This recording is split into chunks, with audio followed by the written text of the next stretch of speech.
Қаңтардың 5-і ақшам зікір айғаным ана. Аса қамқор ерекше мейірімді Алланың атымен бастаймын. Әйел адам билікке араласпайды десе де, өмірде бұл білінбей жүзеге асып жатады.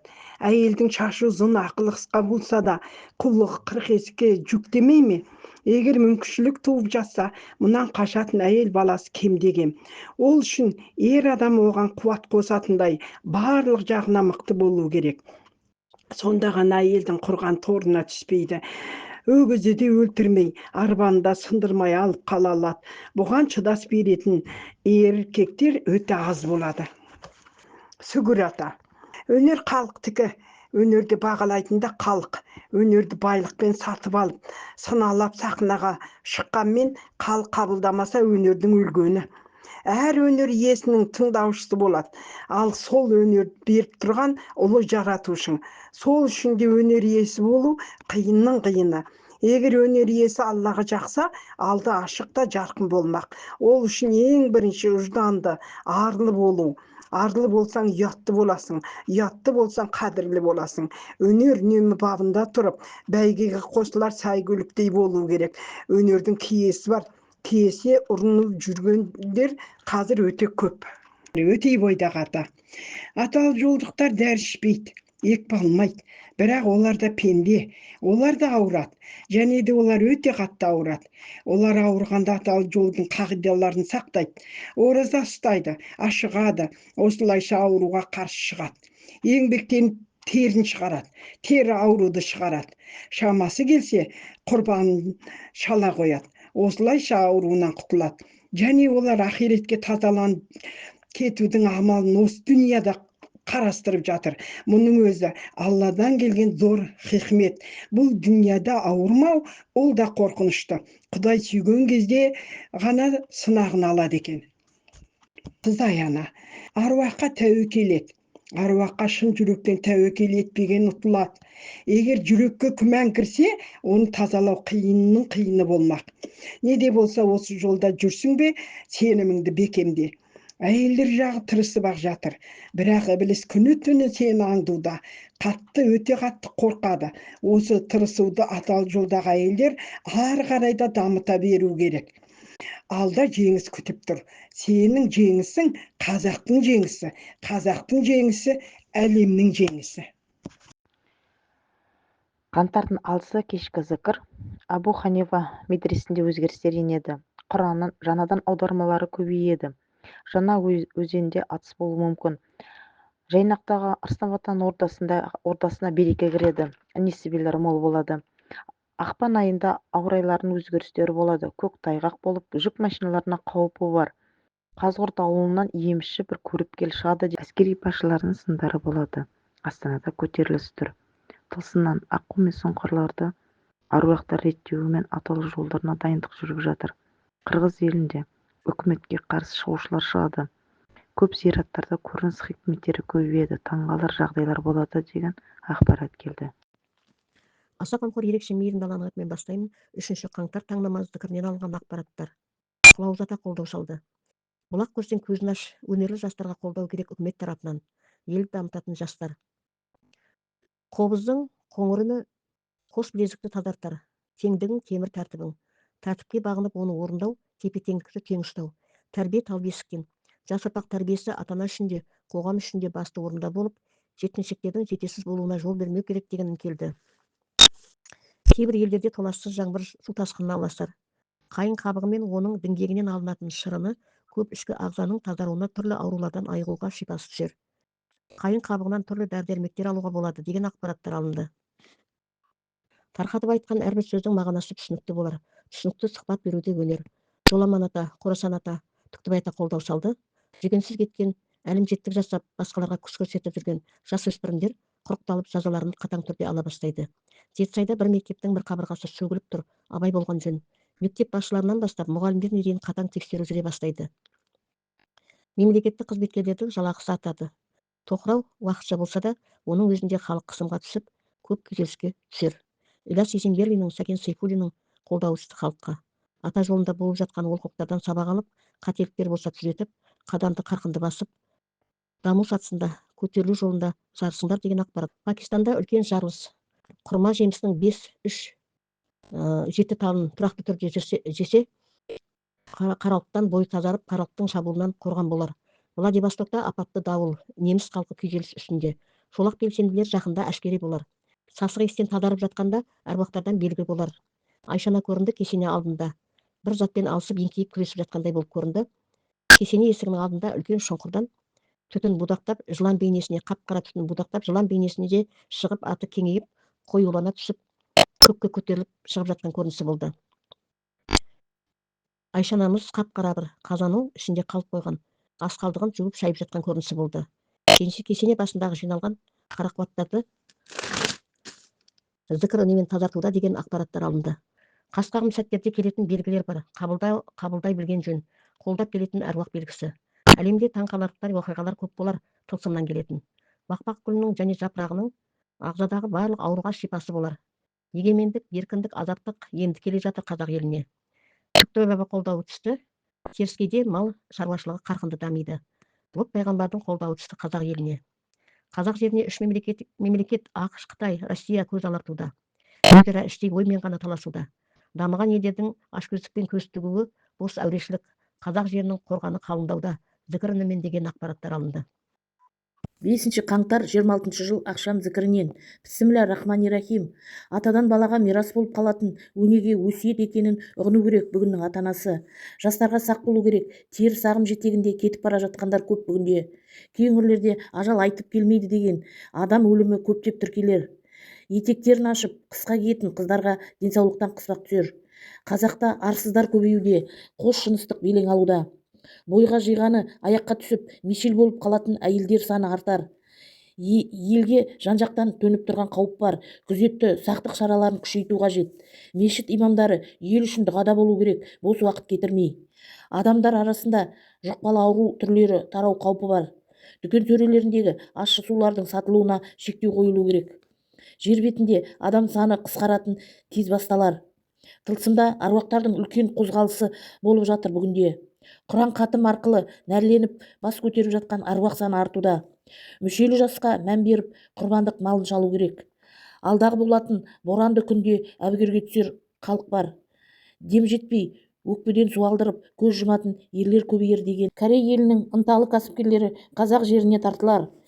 Қазақстанда жақсылыққа көптеген бетбұрыс басталар. Бірі тоңып секірсе, бірі тойып секіреді деген.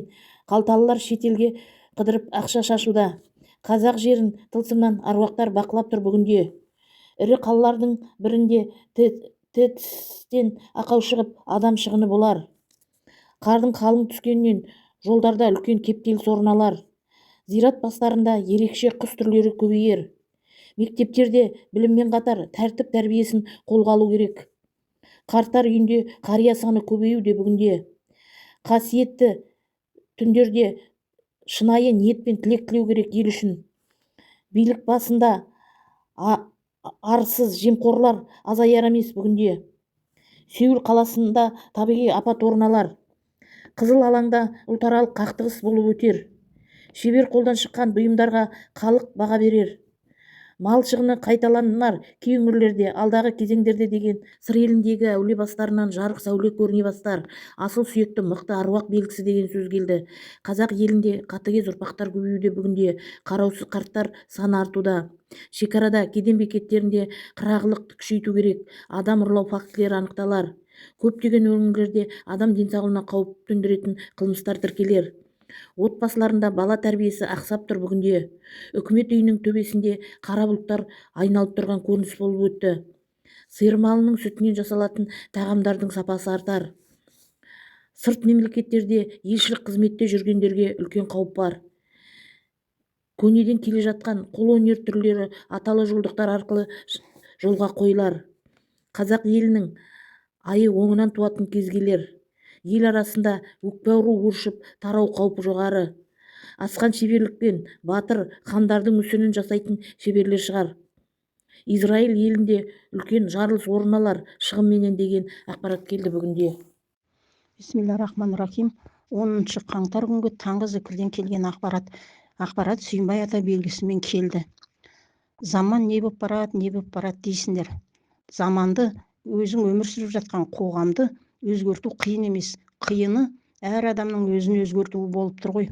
Қазіргі адамдарды мазасыздық пен күйзеліс, жағымпаздық пен сатқындық, жалқаулық пен ашкөздік жайлап алды.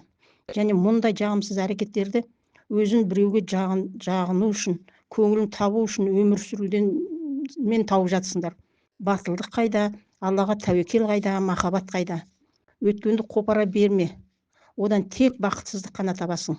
Ал егер өткенді өкінішпен ойлап, болашақтарыңды қорқыныш, үреймен күтсеңдер, жүректеріңді әлсіретесіңдер.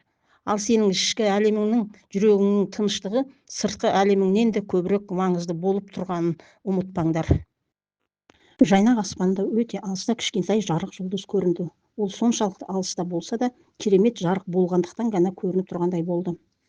Келесі ақпарат. Жердің беті жердің астынан бастап жоғары қарай ақ қара қабат жолақ болып көрінді. Қазіргі сәтте біз ақ жолақтың үстінде әрлі бері жүріп өмір кешіп жатырмыз. Табанымыздың астындағы ақ жолақ кеңейіп бара жатты. Қызыл күрең ат оның маңдайынан бастап тұмсығына дейін ағы болды. Сол атқа мінген батыр тұлғасындағы ер адам жайнақтағы қаша сыртында іштегілерді бақылап тұрды. Ол бейне бір жорық арасында көріп кетуге келгендей болып көрінді. Қағбадағы қара тас көрінді. Тастың төбе жағы екі ортасы ашық болды. Қақпаның шеттері сары мұз сүңгілері секілді тастар үрлі тұрды. Төбеден күн шағылысып тұрды. Қақпаның төбе жағынан қара жалын секілді қаралықтар шығып, күннің нұрына қарай тартылып жоғалып жатты. Келесі көріністе теңіз астын көрсетті. Су астында ұзынша көкшіл жуан құбыр жатты. Құбыр іші жарық болды. Құбыр үстінде үлкен балық тұрды. Келесі көріністе кішірек кенеп торба іші толған темір ақшаларды біреу үлкен 5 литрлік әйнек ыдысқа салып жатты. Bismillahirrahmanirrahim. 4 қаңтар 26 жыл таңғы зікірден ақпарат. Қорықта қорған салды. Қасиетті зікір үнімен жер-жиһан тазарынып, табиғатқа өзгеріс енер. Зікірге жалғанатын ынталы елеусіз ерпенделер шығар. Зікір қолдауыменен. Огаш ата ордасының іргесінде жаңа толқынды қуат жүйесі пайда болды. Оның жарық қуаты аса жоғары болды. Зікірде жанған шыраққа көктен нұр түсіп, орданың төбесі мен іргесіне жарық түрінде қуат қосылып тұрды. Зікір қуаты еселенуде. Осы қара бабаның басына алдағы уақытта Алла тағаланың бұйрығыменен шырақшы ер адам келеді. Басында отырған қатынмен сынаулар, бірақ аруақ қолдаса басқа. Маңғыстауда ашылатын үлкен жағалы бабалардың бастаулар. Ат өңірден ұрпақтары лайықты бола алмай аруақ тосуда, бірақ таңдаулы ұрпақтар келіп шет қосулар. Ұрпақтар жаппай сапқа тұрғанда пайғамбарлар белгісіздер, аянмен ашылар аруақ басылар. Үлкен ақ түйе тойлап аруақ басы көтерілер, ұрпақ дәрежесі көтерілер, бұйрымы келгенде. Алтыбай батыр аруағы қолдау салды ата жолдық ұрпақтарға. Баянбай ата ордасы менен Арыстан баба ордасында қызметте жүрген ұрпақтарға ішкі құрылысқа, ішкі ағзаға ем жүруде. Жасуша талшықтар қалпына келуде. Барлық ішкі тамырлар тазарынып қызметі артар. Бүйрек, нетек жолдары, бауыр, өт жолдары, асқазан тазарылуда. Ішкі ағза тазарылғанда тереде тазарынып, сыртқы келбет ағар, көрініс берер. Қол тазасы аппақ, алақанда жұмсақтық, сыртқы түрінде әдемілеп ақ білек болар. Малмен жұмыс жасаған аналардың қолы алдымен жарылып, жара болып іштегі тері уыт сыртқа шығар. Біртіндеп тазарып барып қалыпқа келер. Бай боламыз olмай, байыппен жетсең арты қайыр. Жайнақтағы Ғалияна екі шекесіне дем түсті. Қайназар ата қолдау тер, жеке тамырларға оң өзгеріс келер. Алда Жайнақта ортадан табиғи дәріхана ашылар. Халықтың жеке түйсіндіретін, күйзелістен арылтатын тұнбалар сұранысы көбейер. Ауылдан дүкен арнайы ашылып, онда адал ас түрлері және табиғи өнімдер, тіпті ыдыс жуатын табиғи сұйықтық, бас жуатын табиғи сабын су, қайызға кетіретін, шаш сүрін тоқтататын шөп тұнбалары, көпіргіштер, әртүрлі жараға жаратын жақпа майлар секілді өнімдер сөреге қойылар. Тамақ түрлерінің алуан түрлері шығар. Ет өнімдері ысталып сұранысы көбейер. Ысталған ет, бұқтырылған, уланған, қалбырға салынған ет, консерві, көкөніс қысы жазымен үзілмес. Дүкенде тұрар. Халық жағдайы жақсарып, қатарға қосылуға сұраныс көбейер. Бісміллә деп бастайын. Я рахман, я рахим. Сенбай ата қолдауымен. Аталы жолда жүрген ниетті халқына бір үзгі жақсылық болса да жасап, жанның, жүректің тазалығына мән берген әрбірің Құдайдың сыйы бар. Жобаңды көрсетіп, ақ қуаттандырған аруақтардың жүректеріңе мейірімді Құдайдан сұрап жатыр. Жақсылықты жасауға талма, шаршама. Жамандық көрсең, оның арнасынан тасып кетпеуіне ақпаратыңмен ескертуші бол да Құдайдан сұра. сол ақпаратты жамандықты жоюшы болар. Әрқашан өзіңе тілегенде еліңе жерің үрім бұтағыңа тілеген жақсылығыңмен көгеріп көктерсің. Жайқалған бәйтеректің саясы кең болар. Ата заңға қолдауым. Кім сені жамандаса қуан деген, адам баласы жамандады деп ашу шақырса, онда ол жаманның жыны өсіп қайбат күшке ие болатынын білмей қалып азаптанып та жатады. Ал сабыр мен жамандыққа қарасаң, өзіңді ақтай сөйлеуге қаншама Құдайдың кеңшілігі келіп аталы жолында көрсетіліп те бері айтылып та жатыр. Ордаларда оқылған зікір арқылы ақ қуат тарайды. Ордаға барып жүргендердің өзіне түскен ақ сәуле талайға жарық болар. Кімде-кім ордалардағы хикметтерді айта отырып, ата дәстүрмен жақсылық жасаса, жерден өнімнің молшылығы болады. Асқақтап адамды қанауға ақшасымен тұрғандардың жүрегі тоқтар, тіршілігі тозақ болар. Қанаушыларға зауал келеді. Есепте бар, ақысын алам деп қанаушылыққа өткендерді есепке алып жерлайық. Бір сыпырып өткенде көзі ашық жұмғанша тып-типыл қылар да егіндігі суалар. Сақ боларсыңдар. Жақсылыққа жарысқандарға барды, жақсылыққа есік аш. Есік ашу ерік өзіңде.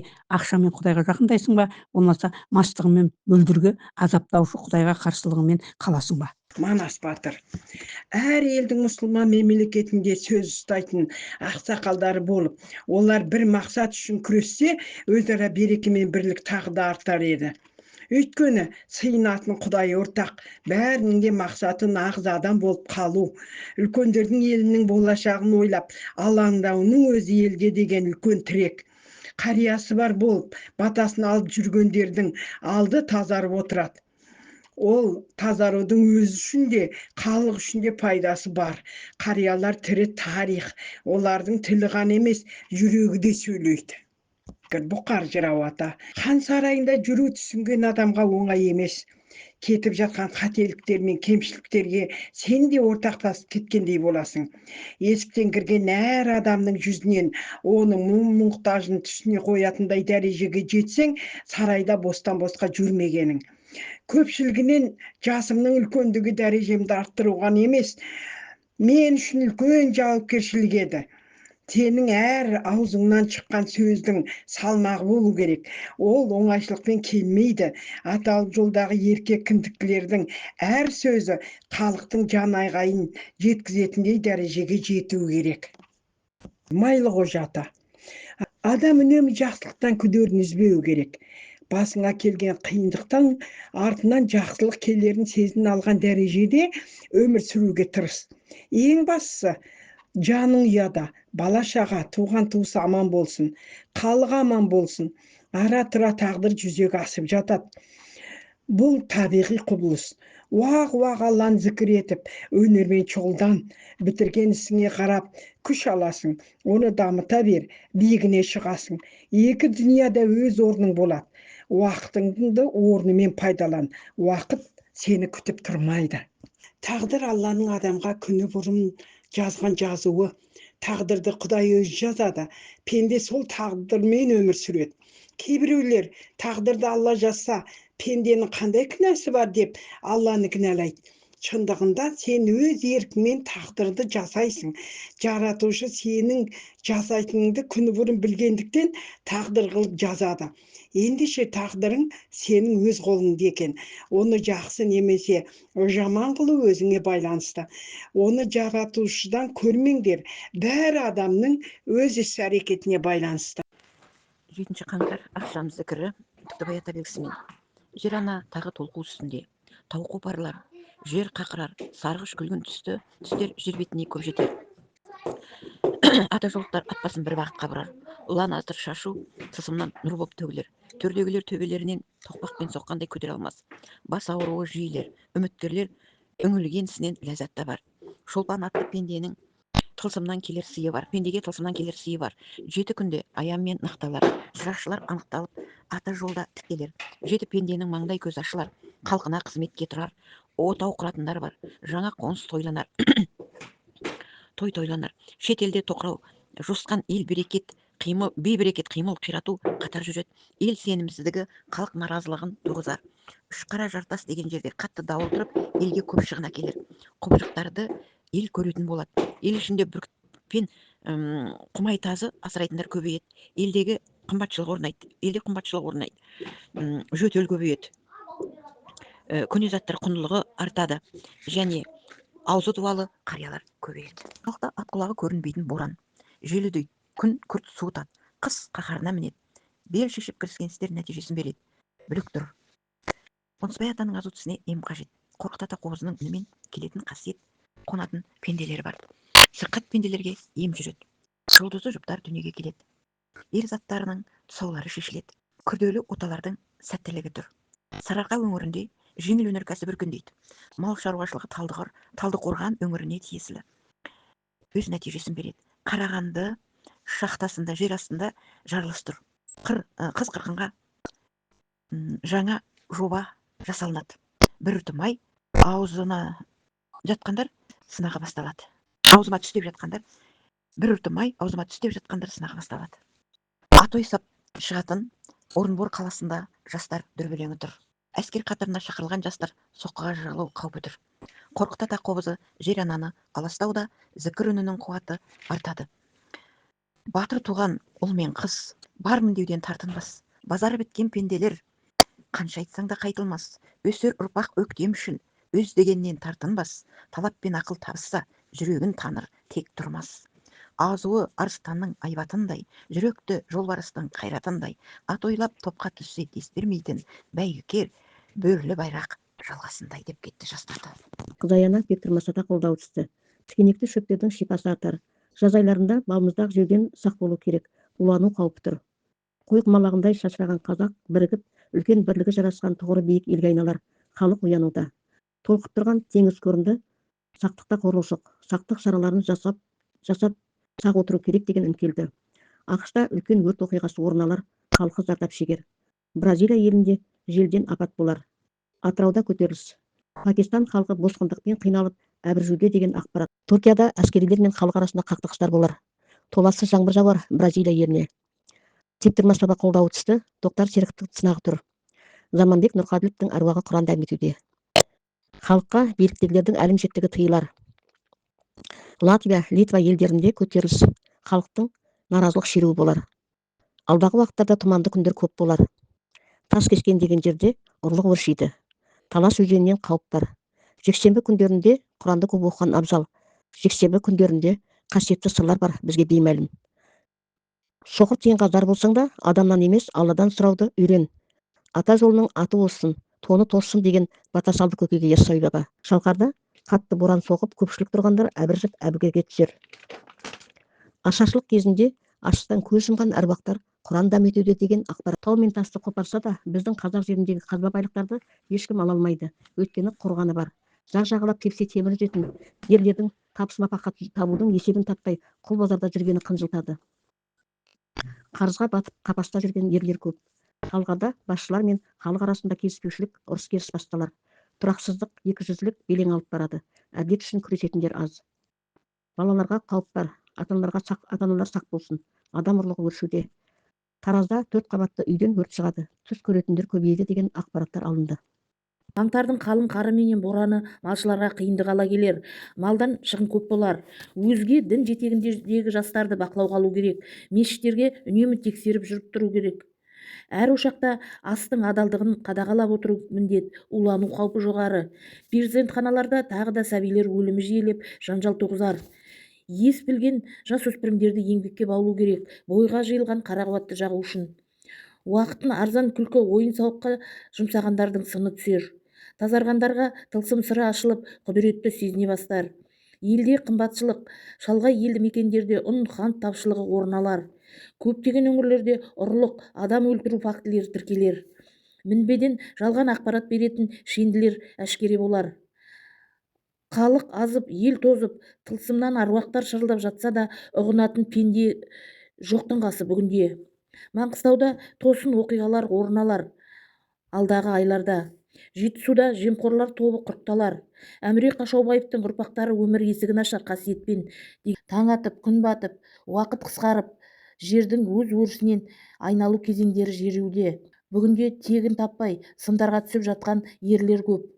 Қазақ халқы ең шешуші кезеңдерден өтіп ешияр. Елде ереуілге шығатын жастар көп болар. Қара күш ықпалымен. Қорғаныс министрлігіне сын түсер. Сарбаздар өлімі қайталанар. Он саусақтан өнер тамған қазақи ою-өрнекті ойып киіз басатын әжелер саны артар. Алатау бөктерінде арқардың өзге түрлері көбейер. Бес қаруын сайлаған қазақтың батырлары сапқа тұрды тылсымда. Ой санасы тазармаған пенде көп арада. Иірім-иірім жолдармен жүріп бара жатқан керуен көрінді. Бабалар ізі деген сөз жолдары келді. Күннен күнге зікірдің шипасы артып, кеңістікке тарауда. Өмірге дәу таусоғарлар келер, құрсағы тазарған анадан. Таза дайындалған сәуірдің майының шипасы артар. Палестинада аштық орын алар, халық қиналар, ауған жерінде толқу болып өтер деген қорғансыз жүрген пендеге кедергімен жол байлау түсер алдынан. Егде жастағы адамдар иманға бет бұрса, жүгі жеңілденер, соңына қалатын. Өткенің бабаң, бүгінің өзің, болашағың ұрпағың екенін ұғынып пенде баласы тегіне жалғанып, санаға тоқыса үлгі болар елене. Жер бетінде бұрынғы заманда өтіп кеткен құбылыстар, оқиғалар қайталануда бүгінде. Өрт, соғыс, адам шығыны. Ақш елінде қарақшылар шабуылы жиілеп, мигранттардың өміріне қауіп төнер. Елде келеңсіз жағдайлар қайталанар, халыққа үрей кірер. Тектілер ес жиып, қазығына қайта оралар. Қарабақсы балгер атанып жүргендерге денсаулықтан сындар түсер. Жер бетінде нұрын шашып, ақ қуатын тарататын пенде келер. Сақтықта қорлық жоқ, үнемі қорғанмен жүру керек. Билік басы күйреу кезеңіне жақындап келеді. Қайталанып сындар соғар. Аққайыңды жер, Павлодар қаласы маңында үлкен аруақ басы көтерілер деген ақпарат алынды. Баласы өзінің ішіп жеген тамағына тәуелді. Көптеген атақты адамдар уланудан кеткен. Алақанда у бар екенін ата жол арқылы түсіне бастайды. Әркім өзінің алақанын толық тазалап, уын жағып тазару керек. Ашылмаған құпиялар тегі алақанда жазулы. Ата жолының асқанасын астанадан ашып жұмыс жасау керек. Сол арқылы халықтың көзі жетіп, санасы ояна бастайды. Әр тазарған іске ібілісте қақпанын алып дайын жүреді. Тазарып жатқандардың бар амалымен. Бірақ бір реткі ашу арқылы айырылып қалып тұр. Тіл оразасын бастау керек. Болмағанда күнделікті қате сөзден құтыласыңдар. Ниетіңді дұрыстау. Ниетіңде арамдық болса, алысқа бармайсың. Көралмаушылық, қызғанышты толық жақпасаңдар, жиналған қуат жарығыңды жеп қояды. Құлайтындар бар, абай болыңдар деген. Ассалаумағалейкум қазақ елі. Саурық батыр ордада зікірде аталардың бейнесін көрсетті. Бір бойы кішкентай аласа келген тақиямен баянбай ата келді. Кішкентай жіңішке екен. Абылайхан атаны көрсетті. Кенесары атаны көрсетті. Әлмірек атаны, Түктәзиз бабаны, Түктібай атаны, тез батырларды, аталарды, хандарды, билерді көрсетті. Жылдармен өткізіп. Бейнелерін көрсетті. Сондай көрініс болды. Ана, мысалы, молдалар айтады ғой. Ол жындар келді, жындар сөйлеп тұр, жындар етіп тұр дейді ғой. Қате пікір екен ол. Жындар тек қана мына бетті ғана келтіре алмайды екен де. Келбетті, бетін ғана келтіре алмайды екен. Ондай құдіретті бермеген екен оларға, Алла тағала. Тек қана мына денесін ғана көрсетеді екен, аяғын, денесін, жүрісін бәрін көрсете алады екен да, бірақ келбетті көрсете алмайды екен ол. Бізде масхабта айтады ғой, мысалы, тек қана Мұхаммед пайғамбар саллаллаху алейхи вассаламды ғана жындар бейнесін көрсете алмайды деп, ол қате пікір екен. Адамдарды да, аруақты да ол ондай көрсете алмайды екен. Түрін көрсете алмайды екен де, абылай қалған жерін бәрін көрсетеді екен. Соны ажырата білу керек екенбіз. Талдықорған жерінде жастар арасында бұзақылықпен атыс болады. Қытай елінде құйынды жер тұрып, біраз жерлерді шығын болады. Сарыарқа жерінде қоғамдық көліктердің қақтығысы болады. Қоғамдық көліктердің бағасы қымбаттайды. Сәбит Мұқановтың аруағы Құранда өтуде. Қарағанды көмір кен орнының маңайынан жаңа кен орны ашылады. Шахтинск қаласында апатты жағдай орын алады. Ақтау теңіз портында рұқсатсыз балық аулаушылар ұсталады. Қарабас атты аруақтың басы көтерілуде. Боралдай жерінде қазына бар. Сарыарқа жерінде, өңірінде аяқтары тайып, құлап ақтелпекке түсушілер көбейеді. Жердің тайғақтығынан. Сандық белгімен хабарлар келе бастайды. Жапония елінде цунами желді дауылы болады. Қытайдың Гонконг қаласында тоқ желісінен ақау шығып, біраз шығындар болады. Орыс мемлекетіне қарсы іріткі салу көбейеді. Шаң қобыз бен қыл қобыздың қасиеті артады. Шапырашты ата ұрпақтарын қыспаққа ала бастайды. Тектұрмас атаның қолдауы бар. Денсаулық сақтау министрлігінде сынақтар болып, қызметте ауыс түйіс болады. Армысыздар қазақ елі. Тіл көз өткен адам Түктібай атаның басына барып, жер ұшығын алса оңалмақ. Одан кейінгі көріністе Әлмерек атаның басын оқыған зікірден бұлақ суының бұрқырап қайнап деңгейінің көтерілген көрінісі болып өтті.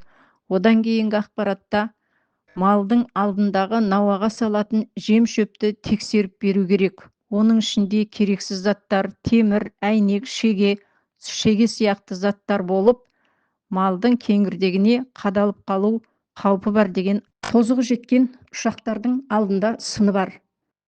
Ұзақ жолға шыққан жүргізушілердің қаперіне 2 көліктің соқтығысу салдарынан өрт қаупі шығу қатері бар. Одан кейінгі көріністе дүкен сөрелерінде тұрған сақталу мерзімі өткен ірімшіктен улану қаупі бар. Одан кейінгі көріністе Саурық Батыр ордасында әруақтардың қолдауымен оң өзгерісі бар. Амантайдың алдында сыны бар. Әрбір айтқан аузынан шыққан сөзге абай болсын деген ақпарат алынды. Алдағы уақытта кішкентай 2 ауызда тамсанып, онда қойдың жүнін терісін өңдейтін кәсіпхана ашылар. Ерейлеп ата кәсіп жасап көрген ұрпақ келер көктемге.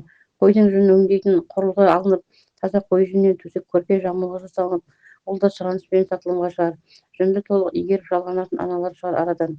Баланың киім-кешегі құнарлы жүннен және мақта жіптен тоқыма тоқитын құрылғылар арқылы да көптеп шығып айналымға түсер. Ата жаулықтар арасында ымыра бірлікпенен жасалатын тірлік көбейер.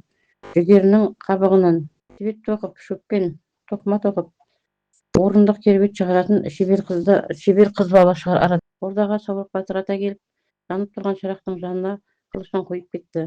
Саурық Батыр ордасында жалғанатын ұрпақтар шығар. Ақ бақсылықты меңгеретін ұрпақ бар. Қорқыт ата қолдауымен жүрер. Дауылпаз қобызға айналар. Құлағалы тұрған көне ғимараттан қабырғаға көмілген асыл бұйымдар шығар. Ескі үйлерді қиратып, дәмелі болатындар көбейер. Әзірбайжан жерінен жер сілкінісі болар, халыққа қорқыныш кірер. Семей ордасында зікір оқып отырған Ағламбек аға көрінді. Құранға қолын қойып тұрған Гүлнарды көрсетті. Сырттан сәлемдеме келді деді. Ол шолпанға келген, ақтыққа оралған Құран кітап болды. Абай ата қолдауы түсіп, Семей ордасында өзгерістер болмақ. Ордада сөреде жинаулы тұрған Абай атаның кітаптары болды. Сырым Батыр. Қамшының сабындай қысқа ғұмырды Алла тағаланың қалауымен өткізгенге не жетсін. Елің еңбегің сіңіп тарихта жақсылығымен атын қалып жатса, адамға онан артық бақыт керек емес. Халықты кім ойласа, ол оның жауабын алмай қоймайды. Мен солайша жауап алған екенмін. Ханның көңілін табам десең, халықтан ажырайсың. Халыққа жағам десең, көңілде қаласың. Біз осыны қаладық.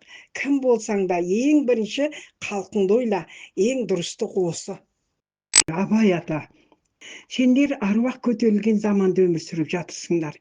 Қанша дегенмен тірілер мен өлілер арасында байланыс орнады. Атал жол арқылы аруақтар әлемі кіре аласыңдар. Мен де қиналдым, қасиет мені де қысты. Мұндайда саған мыңғырған малың пайда бермейді, пана да болмайды. Пананы Алла тағаланың оң қолы аруақтан табады екенсің. Аруақпен бірге болу, Алламен бірге болу. Ал кім аруақпен бірге болса, күреске кірді дей бер. Сол үшін де мыңмен жалғыз алыстым.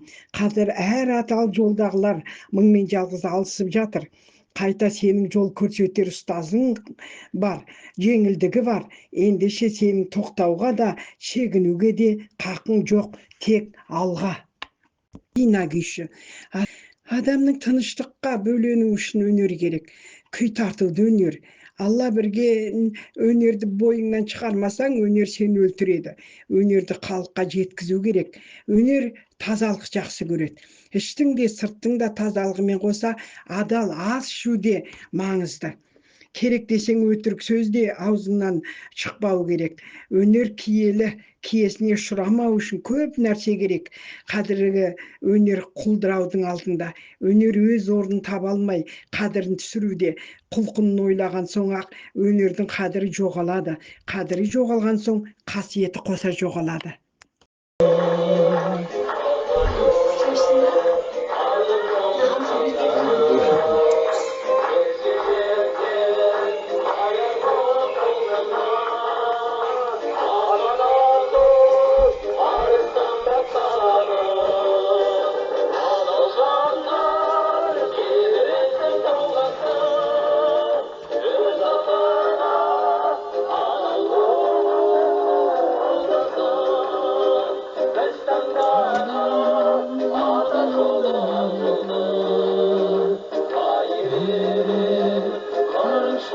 сен қалдырмаған жолдасым